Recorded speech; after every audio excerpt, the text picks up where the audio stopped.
Lucas Media. So Floyd Mayweather, I'm looking at this article from TMZ, is suing Showtime, claiming that he's missing $340 million. In a lawsuit filed by Floyd Mayweather in California, Mayweather says he's going to recover hundreds of millions of dollars in misappropriated funds and damages results in long time running and elaborate scheme of financial fraud, allegedly perpetrated by his longtime advisor, Al HAYMON. And now he's claiming Al got substantial participation and aid from Showtime and former Showtime sports president Steven Espinoza. Floyd claims HAYMON, with whom he worked with for over a decade, misappropriated a significant portion of his career earnings to the tune of a whopping $340 million.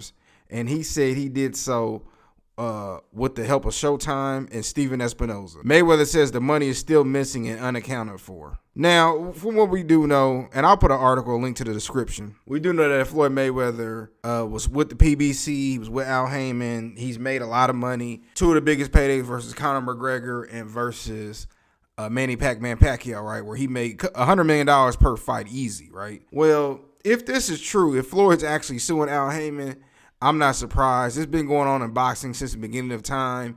And if you notice, Floyd stopped talking about Al. Don't you remember Floyd saying, "Oh, when you say Floyd, you say Al. When you say Al, you say Floyd." And 50 called this out a while ago. 50 said, "Hey man, Floyd ain't got his business together." And I started seeing stuff going on, and you realize that Floyd is still fighting. And a lot of people say, "Oh man, he want to make more money."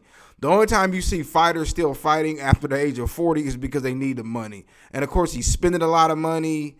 And listen, this has been happening in boxing since the beginning of time.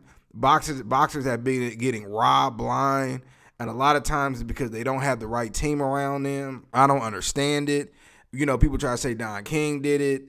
When you think about like Tex Ricker, how much money he made. The managers, I forget the top of my name, but the one who got a percentage, how they kind of got a percentage off Joe Louis and screwed him over. This is the type of things that happen in boxing. And, you know, Floyd, you had Leonard Ellaby around you. You got Al HAYMON, and it really didn't make any sense to me, honestly. Like, when you got millions, the hardest thing is to keep your millions, keep people watching your millions. And 50 tried to start the money team with him. Y'all remember that? Maybe about 10, 12 years ago.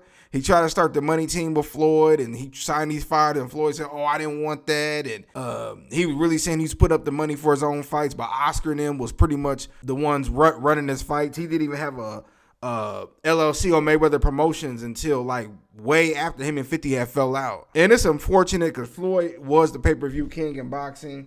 I mean, he made a lot of money.